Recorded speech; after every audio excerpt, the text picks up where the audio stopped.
इस Kumar Mali, lecturer of electrical department, CSMS college of polytechnic Aurangabad. आज मैं आपको इंट्रोड्यूस करूंगा सोलर पावर प्लांट के ओवरऑल स्ट्रक्चरल कंट्रोल रूम के बारे में और उसका ऑपरेटिंग किस तरह किया जाता है। तो हम आज इसका पार्ट 1 देखेंगे और इस वीडियो को देखने से पहले आप लोग सब्सक्राइब, लाइक एंड कमेंट्स जरूर से जरूर कीजिए। अब आप लोग को हम साइड पे लेके चलते हैं।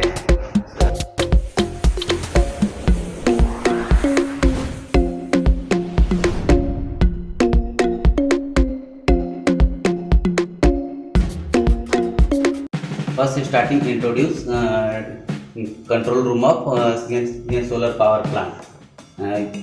First starting DC incoming supply, positive supply, DC incoming positive supply, and second is DC incoming cable supply, negative supply, यानी DC incoming positive supply और DC incoming negative supply. First starting positive connection represent plus marks, plus indicate positive supply. फिर उसके बाद starting और negative indicate negative, minus indicate. Solar system, sun को हम क्या करते हैं, सन का रेडिएशन को डायरेक्ट क्या करते हैं, इलेक्ट्रिसिटी में कन्वर्ट करते हैं। इसलिए हम कन्वर्ट कर सकते हैं क्योंकि इसके अंदर पीवी सिस्टम यूज किया जाता है। PV means photovoltaic system. तो फोटोवोल्टेइक सिस्टम से हम क्या करते हैं, डायरेक्ट सन का रेडिएशन को डायरेक्ट कन्वर्ट करते हैं, इलेक्ट्रिसिटी में कन्वर्ट करते हैं। क्योंकि इसमें क्या होता है, EMF प्रोड्यूस होता है, इलेक्ट्रोमोटिव फोर्स।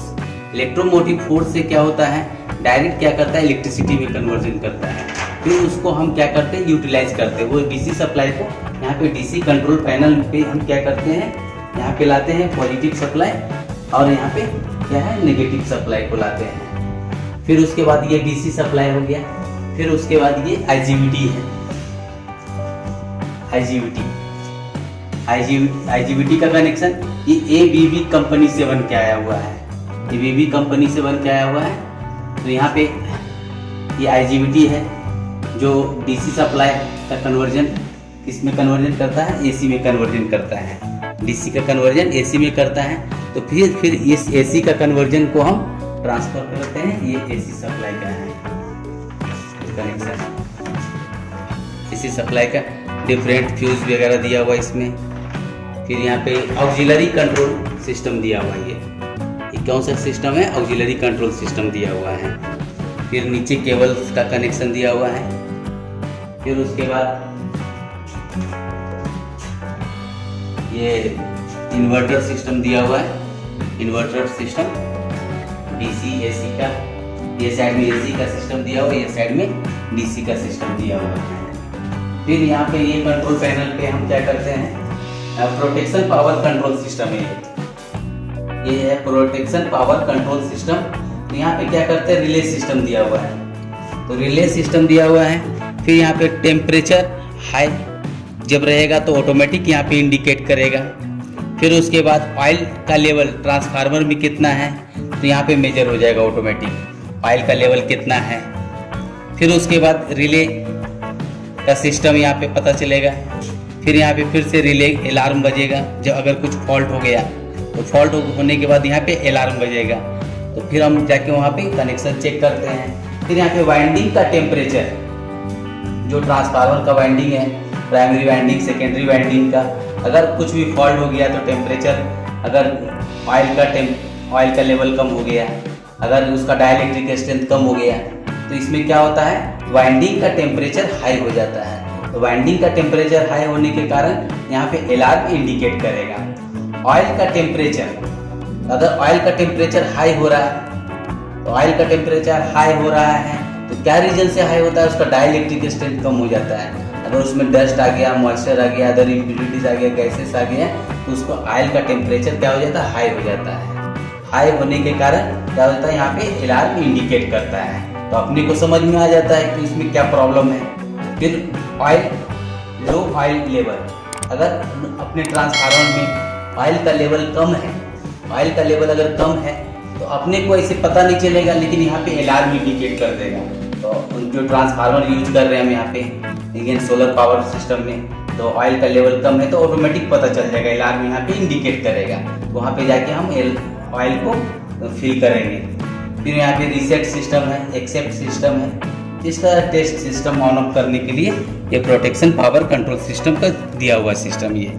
फिर यहाँ पे इंडिकेटर लाइट वगैरह दिया हुआ है, ये अलार्म डिफरेंशियल रिले दिया हुआ है, डिफरेंशियल रिले है ये।